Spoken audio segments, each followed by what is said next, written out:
Salutations, Stolt here, and today I want to talk about some video games, but more specifically, the currently alpha indie real-time strategy game, Wartile.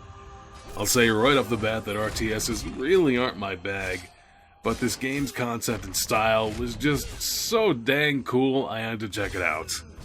I stumbled on this title while browsing another strategy indie game's Twitter, Battle Brothers, so shout out Overhype Studios who are finally nearing the end of their early access journey.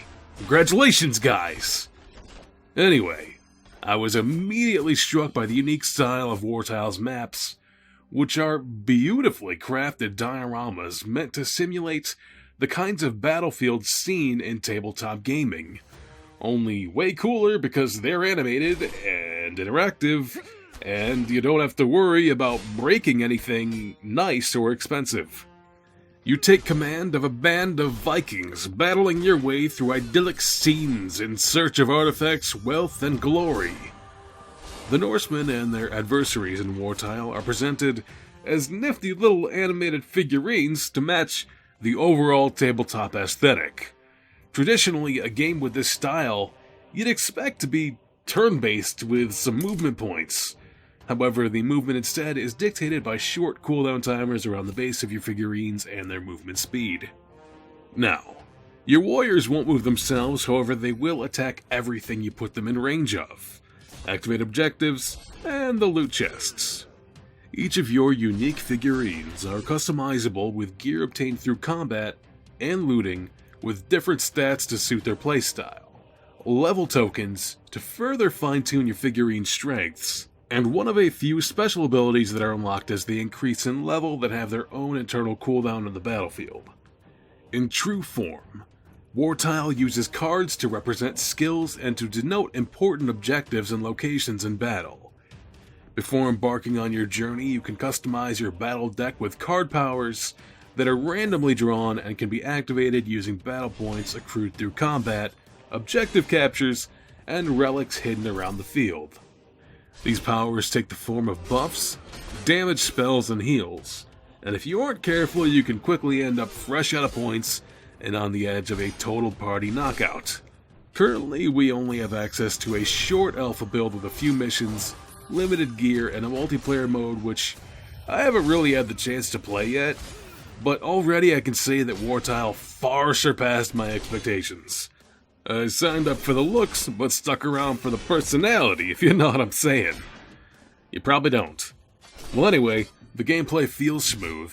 There are a couple bugs here and there, but it's rare that you stumble on something so unique from a small team that doesn't feel utterly broken in alpha access. I've got to give credit to the founder of Playwood Project Apps, Michael Rudd Jakobsen, and his team of course, though it's not much of a surprise as he is a 7-year veteran of IO Interactive, where he served in various creative, design, and lead roles, working various titles, namely Hitman. I could use this time to again wax poetic about the indie market allowing developers the freedom to make new and innovative titles that never would make it past most publishing desks, but I've probably already done that a dozen too many times already.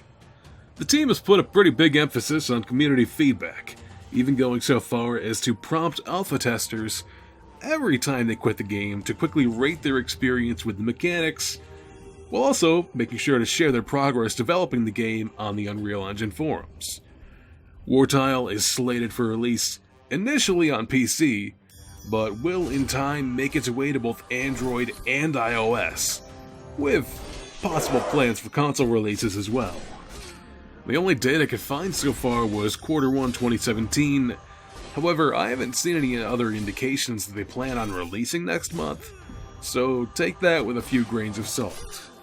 Anyway, what do you guys think about how the development process of games is changing to become more open and transparent, relying directly on player feedback mid-development to mold the final form where in the past teams would have really kind of flown in the dark, not knowing what critical reception to expect until shit inevitably hits the fan on release? Drop a comment down below and let a brother know. Make sure to hit me up on Twitter at Stalt and Wartile on Twitter at WartileGame to keep updated. As always, thanks for watching, and stick around for more content.